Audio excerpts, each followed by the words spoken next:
Hello and welcome to Minter Dialogue, episode number 438. My name is Minter Dial and I'm your host for this podcast. Importantly, I have big news. I'm delighted to announce that I have joined Evergreen Podcasts, an emerging network powered by a diverse team of bona fide professionals, experienced podcast hosts, and knowledgeable experts. Evergreen carefully creates and curates the podcasts in its network, providing content from leading brands and thought leaders in a wide variety of industries. Their creative marketing and distribution solutions help unite audiences with authentic voices. By joining Evergreen, it will potentially give my show new avenues of growth, help to improve the quality, and ensure that I can sustain it going forward. Moving on to this show, this episode is with Richard Stone. Richard is CEO of Storywork International and has dedicated his career to the power of storytelling. He is co-author with Scott Livengood of the new book, Story Intelligence, Master Story, Master Life. In this conversation, we discuss what it is about storytelling that is so forceful, able to change our minds and shift our energies. We look at how stories can be used to heal and to live a more satisfying life. We explore how society is suffering from de-storification and how we can build resilience through storytelling. You'll find all the show notes on minterdial.com. Please do consider to drop in your rating and review. And don't forget to subscribe to catch all the future episodes. Now for the show with Richard. Richard Stone, tell me a story. You are Mr. Story, having written so many great books, and I was enraptured by your last book, Story Intelligence, Master Story, Master Life. So I was wondering, as much as you talk about stories in life and human beings has been our common currency for quite some time, why is it that we're still talking about making good stories today? Well, the question might be, maybe the deeper question would be, what does it mean to be a human being? And has that changed any since the beginning of whenever that was, whenever, we evolved into Homo sapiens, whatever that thin line was where we went over a threshold. And in my mind is that we have evolved, our brains, all of who we are has evolved with story. And we could not have evolved in the way we evolved without story. We would be very different kinds of creatures. And I think that our brain, almost in a stair-step manner, has evolved with the telling and listening to stories. And so we are fundamentally story creatures. And, I think that Descartes, when he said, "I think, therefore I am," I think he had the wrong kind of end of the stick. It's really, "I story, therefore I am." And it is that which really, I think, distinguishes us as human beings, is that we are constantly telling stories, making up stories, hearing and living in other stories, swimming in stories, and we define our lives by the stories that we tell about ourselves and about others and the world, and we transform our lives through a process of storying our lives. So story, I think, may be the most powerful force in the universe, maybe more powerful than gravity.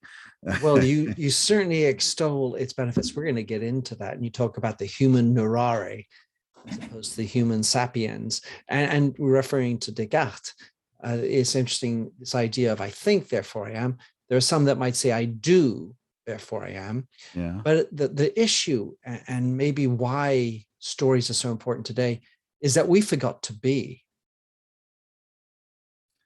Yeah. And, we have such a predilection in our Western culture about doing. Exactly. And having. So we have this little model that we have evolved. We call it be, do, have. Mm-hmm. And my partner, Scott, will always say, tell me about where you put the priority on those three words, and I will tell you about your life. And so we have a great deal of emphasis on having in this world today.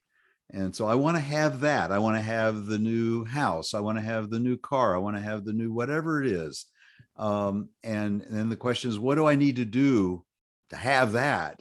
And we have been sold a bill of goods that by doing these things to have these things, then we will be fulfilled human beings. And we will be. And then we will be happy and fulfilled.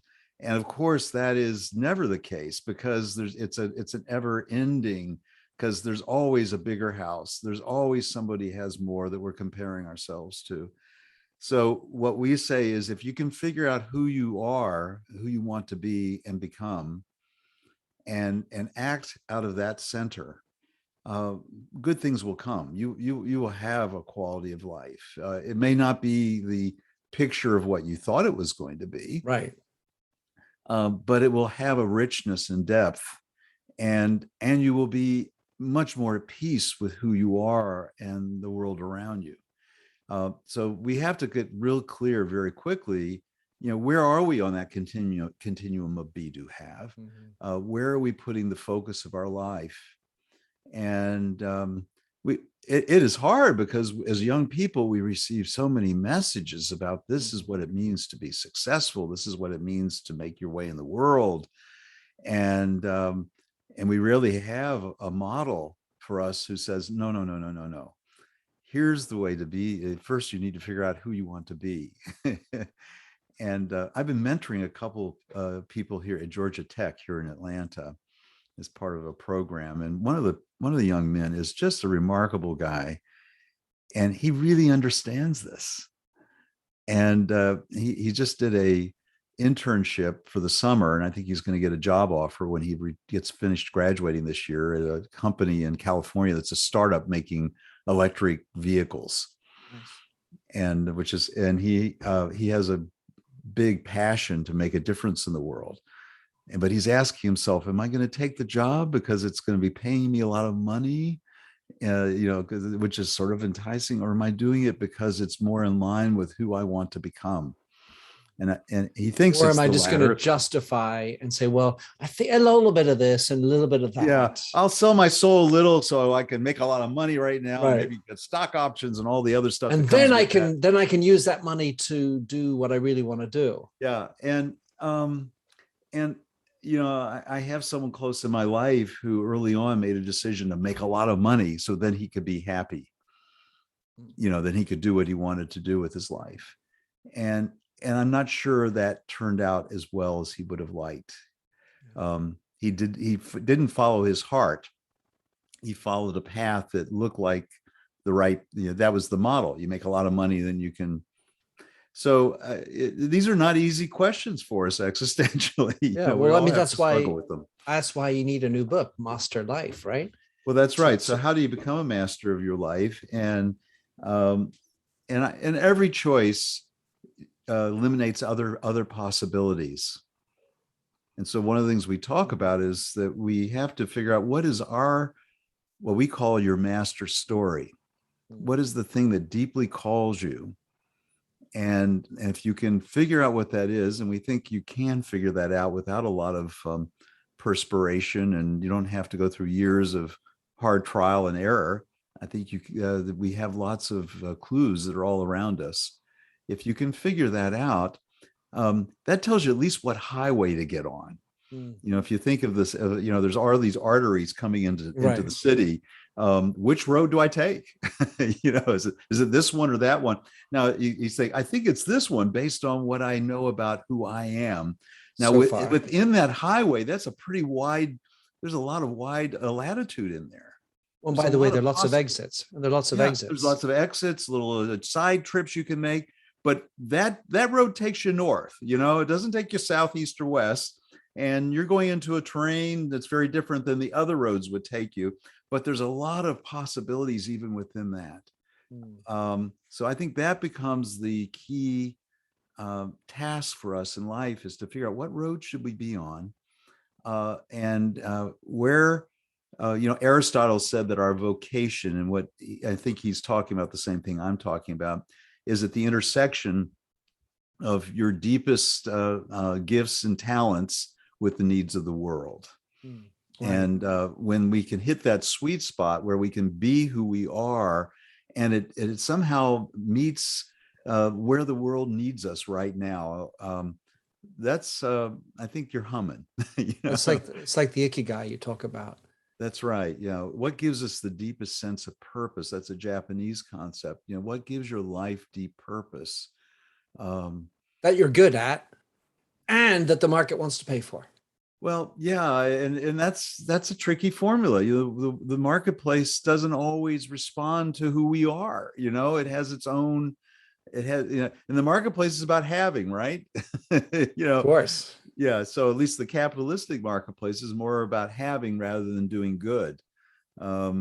So I think that if you're artistically inclined, I've been an artist and a writer all my life. Right. Photography, right. And photography. And, there's a marketplace for all that stuff too. There's a marketplace for books, and the marketplace doesn't always recognize genius or quality or good ideas. It often operates on different criteria. So tell me where I'm wrong on this, because I feel that the idea of doing good, I mean, who doesn't want to do good? And the issue is, I feel like we're displacing on the idea of doing good rather than think of who I am. And so, that's a good thing to do. I can save poor people. I can feed hungry people. I can change this, and I can do good. And rather than focus on who I am, they run after that kind of doing, which is kind of a cooler do than just, do business to make money to have the big house. I'm doing good, but I forgot to actually think about who I am in the first place. That's right. And that's putting the do at the beginning of the be, do, have. That's putting the do first. To give you an example, in the world of sustainability, which is a hot topic today, the UN came out a few years ago with 17 sustainable development goals. And probably a lot of the listeners maybe are familiar with those. And so I do a lot of work with people who are involved with those. There's a thing called the Regional Centers for Expertise, who are all over the world who are working on this. And I was asked to give a talk, and I realized there was a goal that was missing, which was the human spirit. And I said that was goal 0, which was developing the human spirit. And if you don't do the work, the inner work of figuring out who you are, then it becomes like, oh my gosh, there are so many things that have to be done in this world. I've got to save the children. I got to save the whales. I got to, and there's this poverty, and there's the inequality going on here. And so where do you plant yourself? And if you don't know who you are, then you're on an empty journey that will lead to burnout, I think. Yeah. And so one of the things I talk about, especially when I'm talking to that audience, is that figure out who you are first, and then act out of that, and choose where do you want to plant your flag, and maybe in this one little area, but it's an area where you will have maximal impact, and you will find that you'll have heart, and you'll be able to sustain the effort, because it's expressing who you are in the world. And so there's so much, we can all become Mother Teresa, or right, try to be Mother Teresa, but it won't work, because it's not authentic. It's not rooted in something. Yeah. For her, it was authentic. Yeah. And so she was able to do so much because it authentically was rooted in who she was, as someone who felt called to serve. Mm-hmm. So I think we have to figure out what is that calling first, and then look at the needs of the world and say, where is it that I can, make the most impact? And I try to think, there's is it Thurman, who's a theologist here. He was a wonderful guy. And he said, what the world most needs from us today is to really figure out who we are and go out and be that first. If we all did that, the world, we'd probably be in fine shape. So the way when I listened to your book, with you speaking, right? You were the narrator. You have the idea of the stories that we carry around in our head, the little stories of our past. You know, I'm no good, or I've always done this, and then so I kind of think of that as one thing, like dealing with our past stories, and that's a thing we got to deal with. And then as far as our future is concerned, the thing which I feel we suffer from is actually not having a precise story. We all have this idea that we want to progress, we want to be healthy, happy, wealthy, maybe, why not? And so, but it's just not a precise master vision that they have, a master story, like your highway. It's like, well, I don't mind. Maybe I can hedge my bets. I can take highway 95, 97, 99, and 92 and 93. Yeah, maybe one of them will work out. Exactly. And so we're stuck between this baggage we're trundling around, not dealing with, not exposing, not at, managing it, and then trying to do everything because that's what society tells me. That's what my parents wanted me to do. That's what I thought I needed to do. And so all these avenues are there in the future. And then especially when you're educated, you're like, oh, well, I can do all this. So you rationalize all this stuff. And there we are stuck in the middle, and we get frustrated because we're not getting anywhere. Yeah. So this falls in the territory. Well, there's a couple of things I want to say about that. First, there's retrospective thinking, which is these stories about the past, and there is prospective thinking, which is about the future. And you're right, we are not very practiced and precise when we think about the future. Now, what's so interesting is that the areas of the brain that are involved with retrospection are also the areas of prospection. They use a lot of the same functionality. Cross So, wires.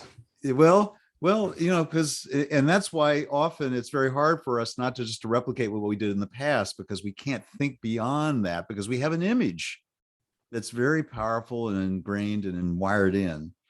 So this gets into the question of imagination and our capacity to imagine with precision. And there's too many variables in the future to say exactly what's going to happen, because always something we're not capable of taking into account everything, and then there's always these unexpected things that were never and part thankfully, of frankly, yeah, because if yeah. everything was predictable, life throws boring.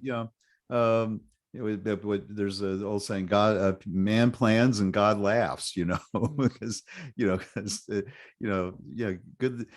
But we do know through research now that we can become better imaginers, and I think that story is the language of imagination.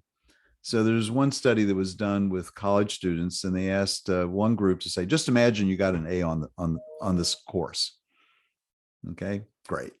And then they asked another group, imagine the process you would have to go through to get an A in this class.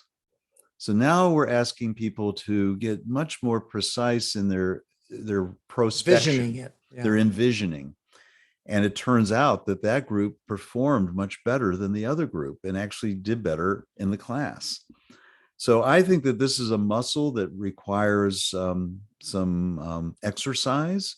There probably are a number of things you can do to become much more precise and better at it. And the more you do it, and the more you do it with intention, I think the better you become and the better your results. And there will always be surprises, as we said.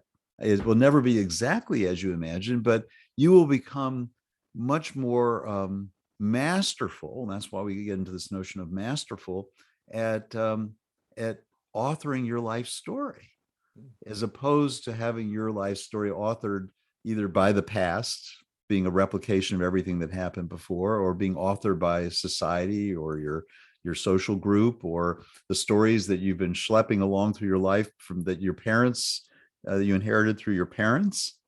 So one of the things that we talk a lot about is that there is value in the past. So let's not, we don't want to denigrate the past, but we say there's trash and there are treasures there.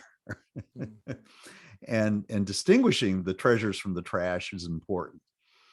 there are some treasure stories that can inform and provide resilience for you and can help you in tough times. And yes, and then there's some trash. There's stuff that we have taken in that's not true, that's not helpful, that's not useful.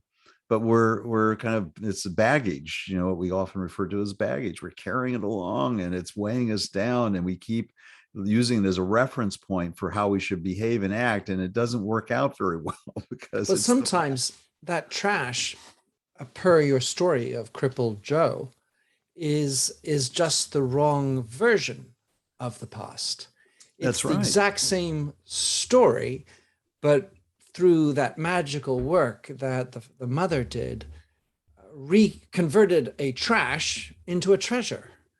Yeah, so that, just for your listeners real quickly, it's a story about a really wonderful storyteller here in the United States, and Donald Davis, and his father at a very young age had an accident. This is in 1905, and ended up with a hatchet in his knee. And, there was, and his father, had to take it. Was the town doctor wanted to amputate, and he said, no way. And they ended up on a train, ironically, coming to Atlanta from somewhere in East North Carolina.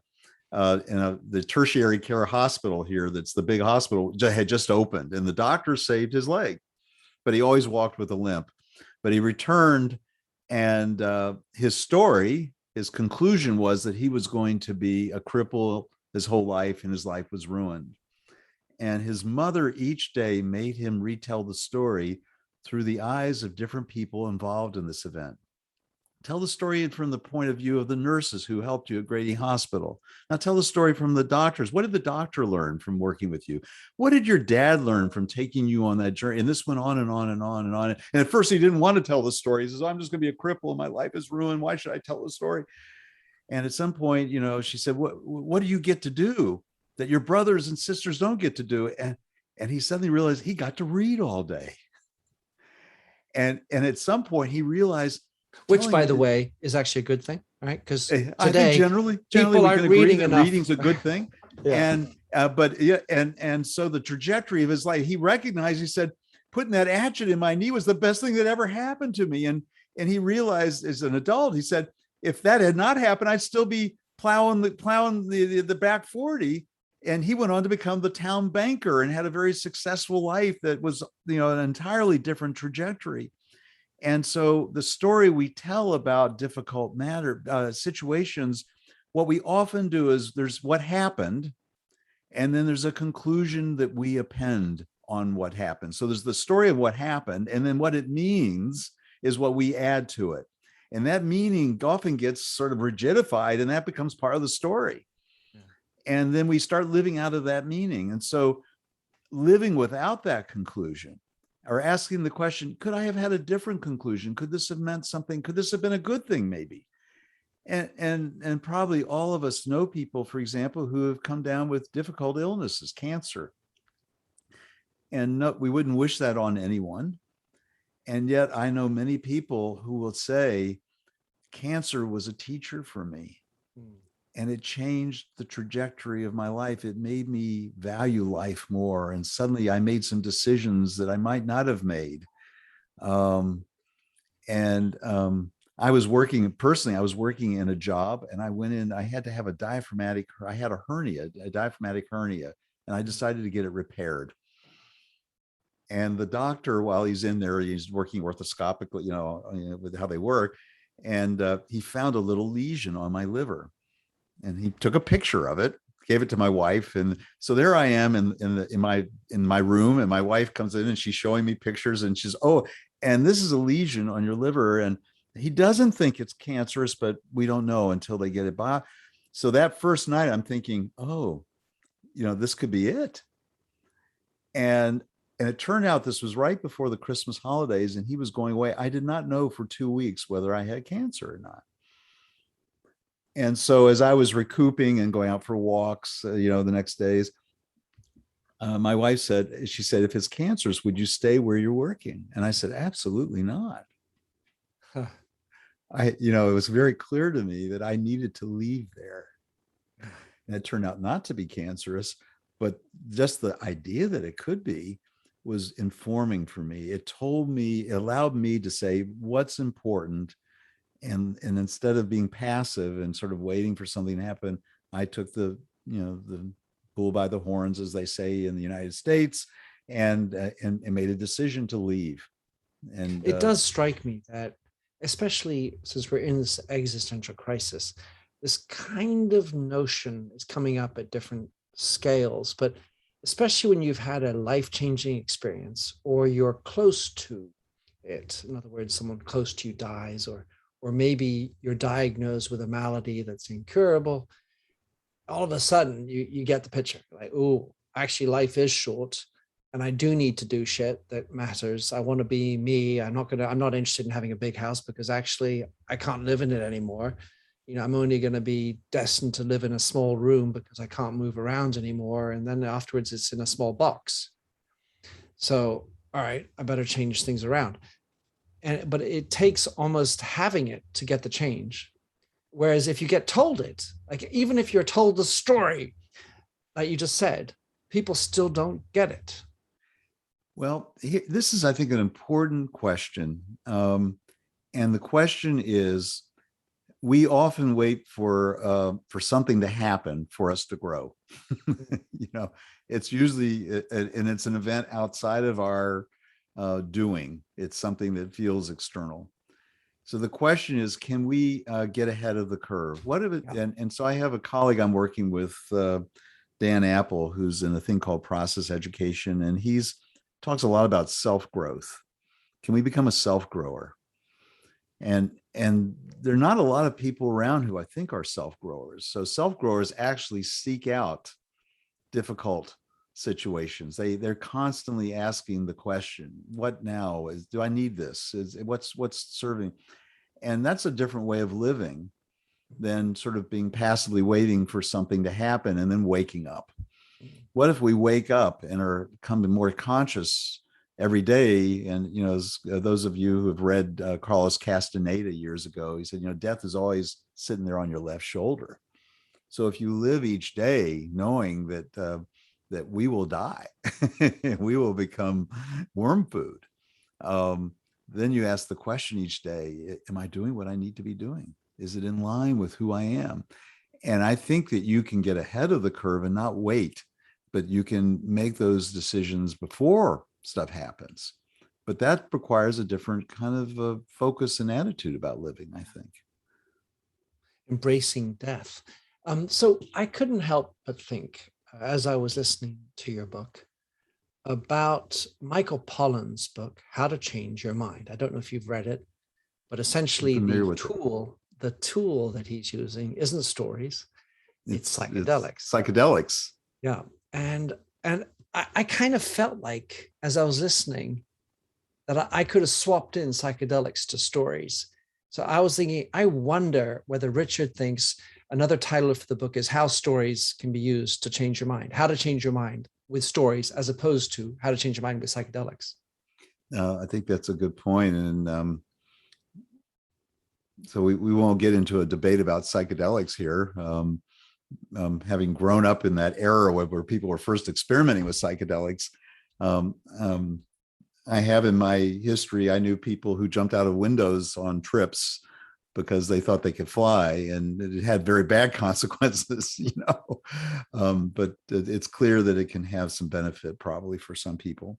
But I think that what we have to understand is the stories we're living in get wired in. So Donald Hebb, as a neuropsychologist, kind of came up with this idea that neurons that fire together wire together. And so there's great benefit to that. So we develop routines and things that we don't have to think about. You can read the paper and brush your teeth and probably do something else at the same time, because those are automatic routines in the brain. The bad side, or the downside of that, is that things get wired in, and the stories we're living in get wired in. So probably what a psychedelic does is it breaks up the wiring, or it loosens the grip of that way of seeing yourself in the world. So I think we can use stories to change our life, and it takes practice. And so you You don't replace a story that you've been telling yourself for 30 years just by flipping a switch. And that's why people go to psychotherapy. And so, psychotherapist is not enmeshed in your story. They haven't lived, they're not living inside of the story, and they realize it's just a story that you're telling yourself. And it's just that you believe it's the way things are. It's your conclusion. It's your conclusion, and you can't see beyond that story. And so part of their job is to help you begin thinking and seeing, maybe there's a different way I could think about myself and my relationships and the way I behave. And that takes practice to replace that habit of thinking. You have to replace it with a new way of thinking. And it takes a while for that new way to get rewired, to wire in, and to develop its own kind of root structure, so that with time, maybe that old wiring becomes compost. And it still sometimes emerges. You go, golly, there's that old story. I thought I was done with that old story, but here it is. But at least you can laugh about it, and you can notice it and see it for what it is. And no longer does it have this death grip on you, like around your neck. You have some distance from it.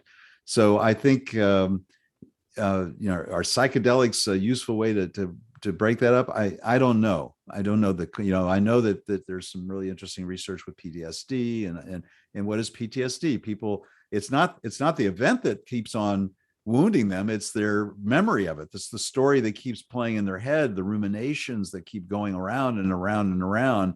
And it is difficult to disrupt that. That's, those things are very difficult to change. And so it may be that biochemically, there's a way of doing it that's effective long-term. I don't have a conclusion about that, but I know that they're having some benefit and effect for people. So if we can somehow loosen the wiring up, then maybe we can change it.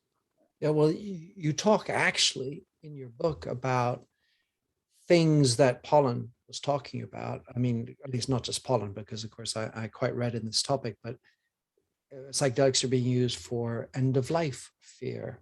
And you actually specifically talk about that. Actually, you've done work in that space and how stories can help move along. Talk about depression. And it's the stories you're carrying around. It's really, once you get into depressed mode, how do you break out? Because you got this wiring that's telling you you're bad, you're unhappy. How am I going to get out? The world is black. And so these stories that we're telling are also just another method of unwiring, rewiring. That's right. Yeah. So there's some really interesting things about like reminiscence. So we know there's a kind of reminiscence that is called instrumental reminiscence. And it's using a story from the past where we've been successful in something and sort of reminding ourselves of that success when we're facing a current challenge. And there's a huge amount of literature on this. I was involved with a big project at Novant Health where we were training volunteers to sit with patients and tell their stories. But there was a certain kind of story. There were two kinds of stories. One was an instrumental story. Tell me about a time, other times you've faced challenges and you got through them. And the literature would suggest that when people get a chance to tell those stories, it boosts their resilience in dealing with the current challenge. It reminds them that they have resources that they maybe have forgotten, because when you're in the hospital, you're infantilized. They've taken away your clothing. Everything is done. You're in their control. So that's an important story.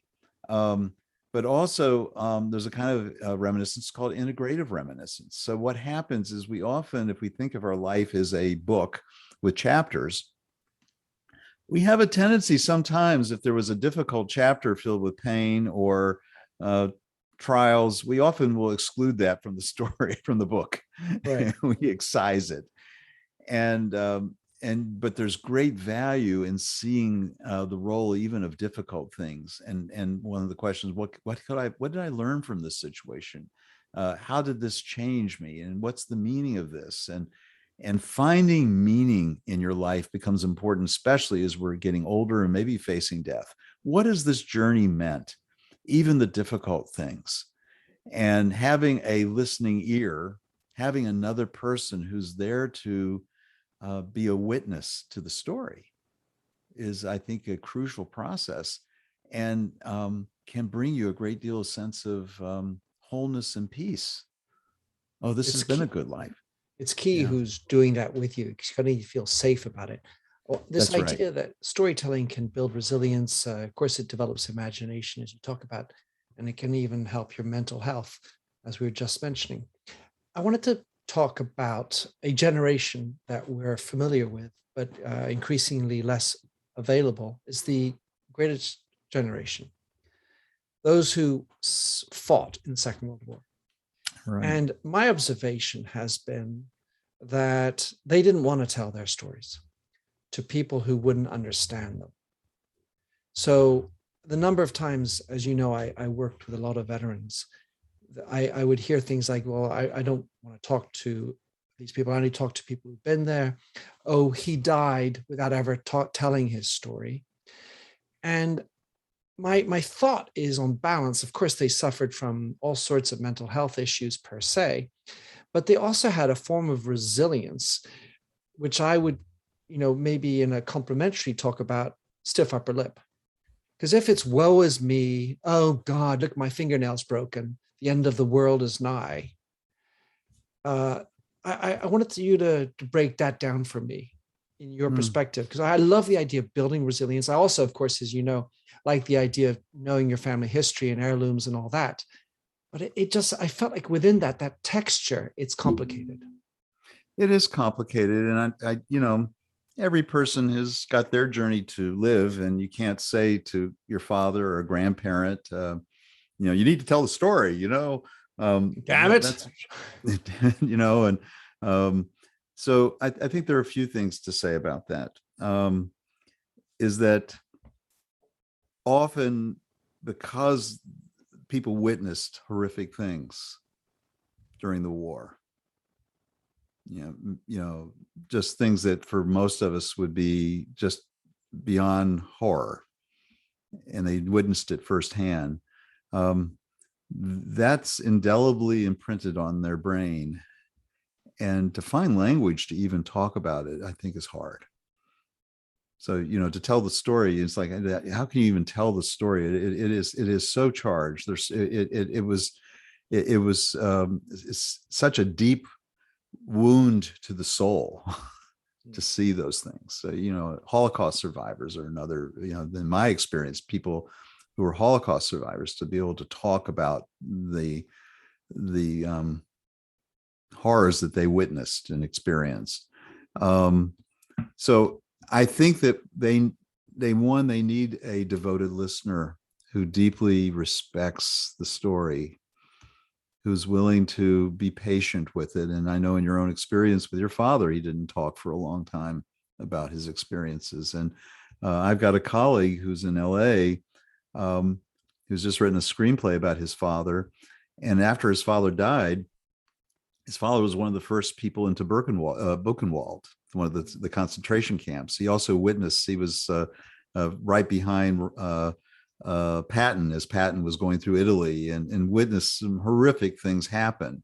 He lost most of his platoon in an ambush on a bridge, and he just couldn't talk about those things. And so he transmuted them into that energy into something else. It was just unspeakable for him. So we have to make space for people, and when people are ready, they will tell the story. And sometimes they may never be ready in this life to tell that story, because it's just more than they can even begin to get their heart and head around. And I don't know what it is that suddenly gives people the courage, or it gives them the space to say, it's time for me to tell the story of what happened. But you're right about that generation. That was a generation of people who went through difficult things, and having a broken nail, it's no big deal. You have no idea, what, and in some ways, we're going to have the generation of people who are going through wildfires in the West here in this country, and deep floods and tragedies, and what's going on in Afghanistan right now. And, there's just, so we have no shortage of human tragedy, some of it caused by nature and some of it caused by us. A lot of Yeah. it caused by us. When it's And possibly caused by us, I feel tragedy is the right word. but when it's caused Yeah, by nature, it's a little bit different. it is a little different. And when it's at the hands of other human beings, it seems to have a different quality, you know.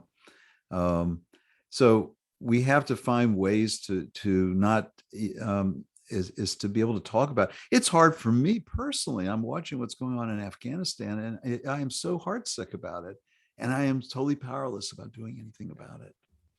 I don't know, but there are some things I can do. Those who are refugees, there are organizations that are helping those people, so I can give some of my treasure I know will go to help those people.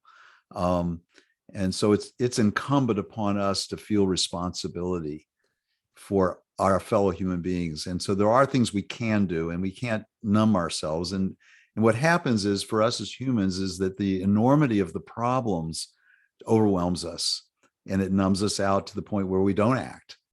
Well, And can I go it's back to often, the original conversation, which is yeah, that there are so many problems out there. There are so many areas where you could do good. So I feel like we need to circle back. We need to swing back into who we are and what we're about in order to focus our attentions. Maybe we can't fix everything, but we're going to focus our resources where we feel like there's the most return. And I'm not asking for, it's like philanthropy or whatever, where you feel like there's a stronger connection to that. Because I've never been to Afghanistan. Yes, I'm absolutely, it's disastrous, it's tragic, but I don't have a personal connection into it. So I feel like I would rather have and use my resources and help where there's something that's into me. And I think we need to do a little bit more of that too. well, I think that's the thing that confronts us all. I have this conversation with my wife all the time about this. She is someone who all kinds of appeals come across her desk every day in the mail, and she can't throw them away. They pile up, but I go, what are you going to do with all these appeals? And she feels like she wants to help everybody, and I said, you have to decide where are we going to put our resources. We don't have unlimited resources, so we have only so much money that we can give to and once we make that decision, then you can wish those people well and know that someone else, for them, it will be the right thing to give to. And I think that's the kind of reckoning that we each have to do, and be reflective about that. What's our values? What is it that most calls me?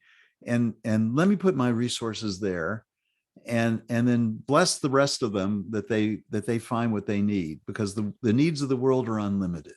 They're infinite. They're infinite. But resources aren't. But yeah, my personal resources, but maybe, among all of us, we all can, if we find the things that we really feel drawn to, that we can make a difference. So I think that is the dilemma, is really, as you framed it, is how do we begin to know who we are in the midst of a world in pain and in need, and do what we think is most aligned and authentic to ourselves. Because going back to this notion of resilience, stories can help build our resilience. Oh, my fingernail's broken. All right, so I use a story to fix, and how that's not a big deal, right? But it's very simple today. Everything's a disaster. Everything is overwhelming. Climate, disasters here, fires, gosh, the list is endless. And so it can be very quick to be overwhelmed. And then I call it displace my being with doing good, because I got to fix this other stuff. And we can be overwhelmed. And in that, we lose our resilience, because I feel like that greatest generation had resilience and didn't even need to tell the story. Whereas today, and I don't know if you call it under the de-storification concept that you talk about, which I really thought was an interesting space within the book, but we've kind of got into the me story. Everything's all about me, and we're losing communion and our grip with community and being of service to others. Well, then we jump on anything to be of service, to look, I'm doing good. But as much as it's all about me, I don't even know who I am. I make me through Instagram. That's the me that I portray. That's the story I want to give, but it's not tied into who I am. And And if I'm doing good to be part of society, it's kind of all over the place and not structured and rooted. And I feel that's where the resilience breaks down. Yeah, it's an interesting thing going on with social media and younger generations. Although, it's interesting. There are a couple of researchers I know real well here at Emory, Marshall Duke and Robin Feivush, and they've been doing work around resilience and story for generation, around intergenerational stories. Mm. And their research is pretty definitive, is that kids who grow up knowing their family stories, both the good and the bad, the difficult and the wonderful, develop. That's probably the best predictor of them having resilience and high self-esteem. And if you think about it, we're not exactly tabula rasa when we come in, but we certainly don't have any stories when we show up. Right. I think we have lots of predispositions and inclinations and all kinds of things. But we may even have story epigenetically passed on. Yeah. We know I have to believe there's a bit of that. The distress over generations somehow makes its way into the genome. So we don't have our own stories of resilience, of getting through difficulty. But we do have our parents' stories and our grandparents' stories. And until we develop our own body of stories, then those stories can serve us and do serve us when we face difficulties. Going to go, well, grandma got through that, I guess I can get through that. Or my dad saw all kinds of horrific things during the war, and this little problem I've got with my flat tire, this is just small potatoes. I can deal with this. This is not the end of the world because I missed a meeting or something like that. So and so this becomes a cultural thing. And I write about the Inuit in Canada, and they don't get angry about anything. Right. I thought that was brilliant. Isn't that fascinating? It's like, but something bad. Somebody spills hot tea on the igloo floor and damages the ice floor. Nobody goes, "Hey, oh God!" They don't. They go, "Oh, too bad," and that's it. They've spent 3 weeks making a fish net, and it breaks the first time they and so I guess we got to fix it. So. I think we have a way of catastrophizing, at least in American culture. I don't know if it's true, across Europe and Western culture, but so I think we can, in the woe is me category, right? It is woe is me. My life. This is yeah. So we all could benefit from a wider point of view, a wider perspective about what's valuable and what's important, what's not. And most of it's small potatoes. Most of it's not a big deal. And some of it is a big deal. And that's maybe where we should figure out where we need to put our attention. And young people are trying to find their way, when they're making their Instagram identity and all that stuff. Sure. They're trying to figure out, who am I? And they're doing that because they're in a vacuum about who they are. They have not had stories to kind of build the foundational structure of their personhood that have a kind of a solidity. And so in the absence of that, they'll create stories. They'll go to their social groups and what's the story that's the right story to be telling and all that. And it's not serving them. So the best thing that you could say to parents is like, if you want to serve your kids, don't take the social media away from them. Kids who grow up with a good foundational story about who they are and who know their family stories, they don't need those other stories. Those stories are hollow and shallow and like tin cups. Not personal. They're not actually related to them. They're not authentic. And so the young people I know who have grown up in environments where they're doing fine. And sometimes people say, well, I don't think my kids care about my stories and they don't listen. They're listening. Sometimes they'll just years ago. Oh dad, not again. Yeah, that's right. But they remember those stories, and they'll by verbatim tell you that story back years later. And you go, oh, I didn't even think you were listening to that. So, oh, they were listening. They're taking it in. They're making notes. They're in their head. They're assembling those stories. So I think we almost have to give them more credit than we sometimes do. And yes, there's some very destructive things about social media, and we can see it all over the place. And the best thing you can give your kids is your stories about the things that have mattered and the challenges you've had. Those are invaluable gifts. And so that's part of the treasures. I would put those in the category of treasures. Those are valuable gifts that will be things that they can put in their backpack and carry with them and pull out when they're facing a big challenge. I downloaded, you have lots of great resources in the book. I downloaded the 20 questions you suggest to. That's from those researchers. Yeah. Yeah. So I will put the link of that into the show. Richard, it's been a pleasure having you on the show, talk about this great topic. I mean, I had a bunch of other questions about stories and business and the tales and why we should be telling tall tales. A lot of fun things within the book that can inspire and fire up our creativity. What would you like people to think, do, be for the end of this particular conversation, and where can people go in the do mode to find your book and then follow what you're up to? Well, they can find it on Amazon. Obviously they can find more resources at storyintelligence.com. So we've got lots of resources for people who want to learn more, blogs and interviews with other kind of heavyweights in the field. But the book's available on Amazon. And I would say the thing to do is start taking time to value and to be enchanted by listening to and telling stories. Create spaces for that in your life. And I think it will enrich you in ways that you can't even imagine. Beautiful.